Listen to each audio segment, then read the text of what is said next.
So in the interest of just basically shaking things up and also letting some natural light in, if you're confused about where your, yes, echo, where your stuff is, I'm told that if something was left in the seats, you will find them as if, just imagine that these seats are turned around, that they were just like before. So the folks who were sitting in the back before are probably sitting in the back right now, or something. I don't know. But unorganized chaos, I think, is something to be cherished and welcomed. And it feels like a different place, doesn't it? And I think that's a good move.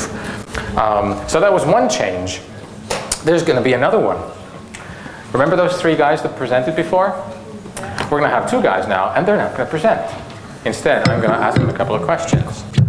And then we're going to move on to our quartet of panelists. That's the word I was looking for. 4-wheel drive. And these are all people whom some would describe as walking ATMs. Others would say that they're vultures circling around entrepreneurs, ready to bite and bleed them to death. It's up to you to decide. So for a few minutes, you will have nothing to do but to just look pretty. And for the rest of you, let's see.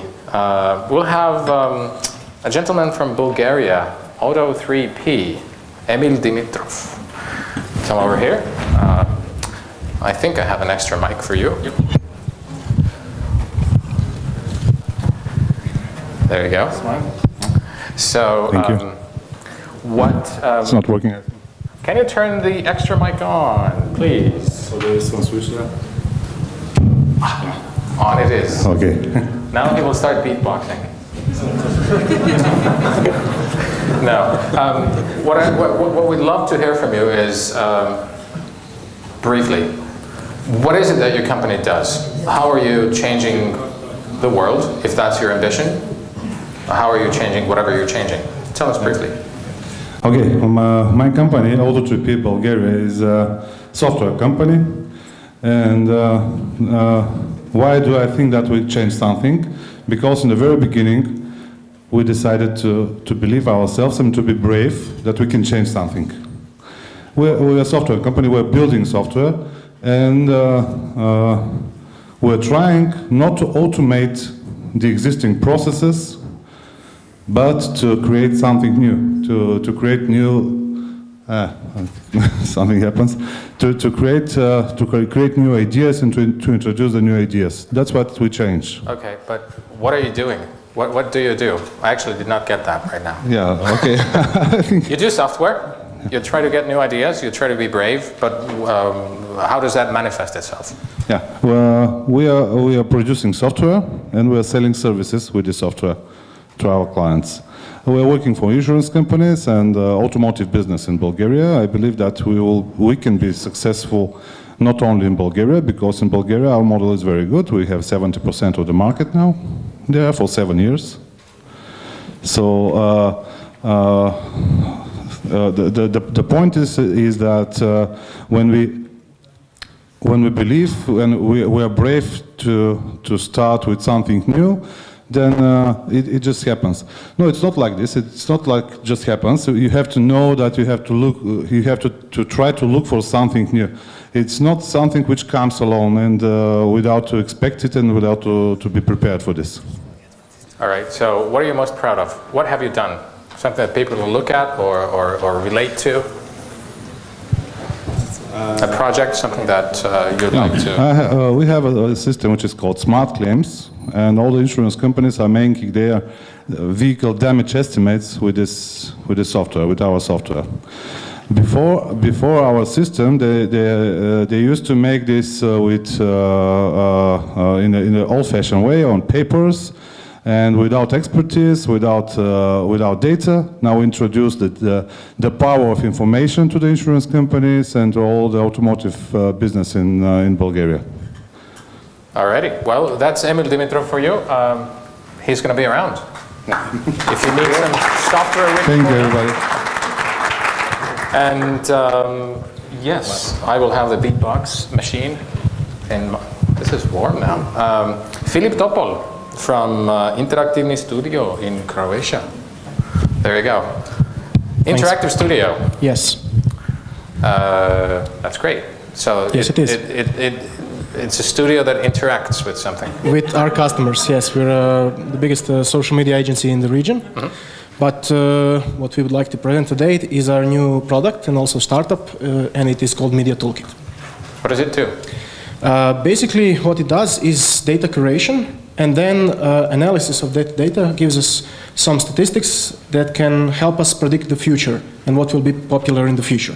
So basically, we do this in 2 steps. First, we take, like, I don't know, 1,000 or tens of thousands of articles that are published each day on the websites that you visit. And we look at the number of shares that each of these articles has on social networks, whether it's shares, tweets, recommends, or whatever.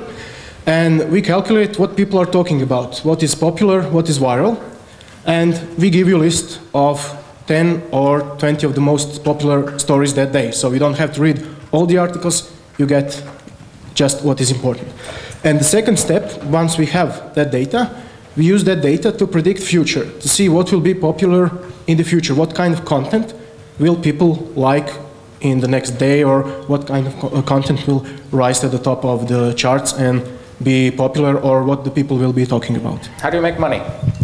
Well, the plan is to offer this to big media houses, because their interest is to analyze their own content, but also to know what their clients or their customers like, what they read, what they talk about with their friends. So our first step is to approach them and offer them as a solution to get social analytics, like they use Google Analytics to see all the visits to their site, to see how their articles cope on the social networks. What makes it different from the others? Well, first of all, the prediction module, because it predicts in less than 10 minutes after an article has been indexed into our tool, whether that article will be popular or not by the end of the day. Because we have all the statistics from the past, we have growth for each article, for each website, and we can very quickly and easily spot whether a new article is more popular, whether it's above the curve or under the curve. And with some percentage of, to be sure, we can predict, okay, this article will be this popular by the end of the day, and it will have this number of shares. Good stuff. What do you think? Pretty decent, huh? Awesome. Thank you. Thank you.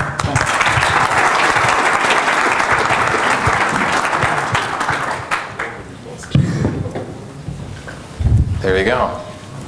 Now, to the guys that sometimes give money to those guys, the Philips and the, oh gosh, what was your name? Dimitrov is his last name. Yeah. Emil, yes. The capitalists, the greedy, ugly, evil capitalists. Now, you're used to that already. Yeah, I know you're used to it. How many of you in this room are in the technology business in one way or another? It's quite healthy. Now, these guys will tell you in a minute what they're about, and we'll get rolling, and we'll talk about what kind of investment opportunities they're looking at right now.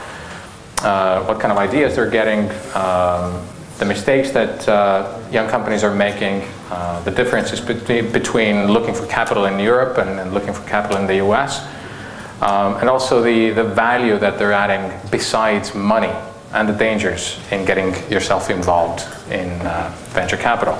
Now, I understand that not everyone here is involved in businesses or businesses that look at venture capital as an option. But many of you are, and I think you guys have quite excellent insights as to what's going on in terms of ideas, in terms of startups, what kind of technologies are being looked at, what kind of business models are being thought of today, and how that differs from what you saw maybe even a couple of years ago. And what does it look like in terms of what you'll be seeing maybe next year, 5 years down the road. I don't know. You know, he had a future prediction engine. If you don't know, we'll ask him. So let's start from here, from Paul. Just tell us briefly who you are, what company you represent, and what kind of investments do you make? Okay. Does this work? Yeah? Okay. My name is Paul Bragiel, and I myself am a 3-time entrepreneur. I've sold 2 companies, but I've also had a horrible flame out as well, too, over the last 15 years. So I now run a fund called IO Ventures. It's myself and 4 partners. And between the 4 of us, we started companies like Yelp, BitTorrent, LaFora, MySpace. So we've kind of come from like a really strong consumer internet background. And nowadays we're kind of taking, you know, we had really great investors and advisors and mentors over the years helping us out. We're kind of applying the exact same model to all of our companies. And what we do is we put our 25 to 50K into companies, the first money in, and we put them in through like a 3-month boot camp of sorts that kind of teach them what entrepreneurship is, get them involved, introduce them to all the best VCs, angel investors, and all the people in the Valley. And yeah, we're a pretty open application process. We have people applying from all around the world, and anybody here in this room can apply. And yeah, last year we had about 500 apply, and we picked only 5, so it's a very selective program. And yeah, that's me. Thanks. Dan. Okay, my name is Dan Lupu. I'm an investment director for Intel Capital, which is a business unit of Intel Corporation.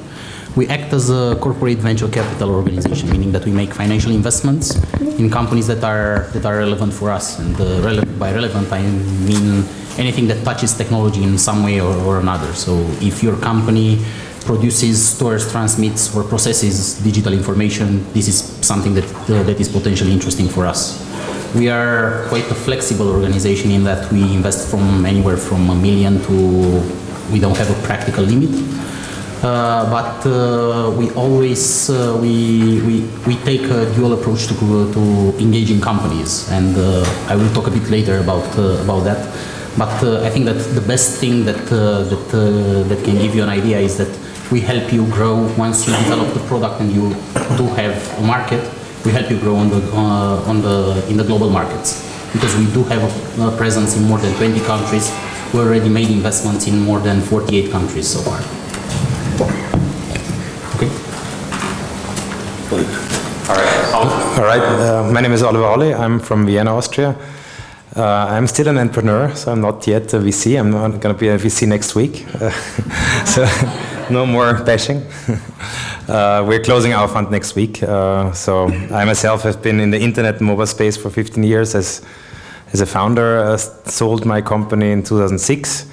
Moved to the Valley, basically helped Austrian companies since then in many ways, mainly bring them over to the US. And yeah, basically decided beginning of this year to raise a fund, and now we're there and looking forward to that experience.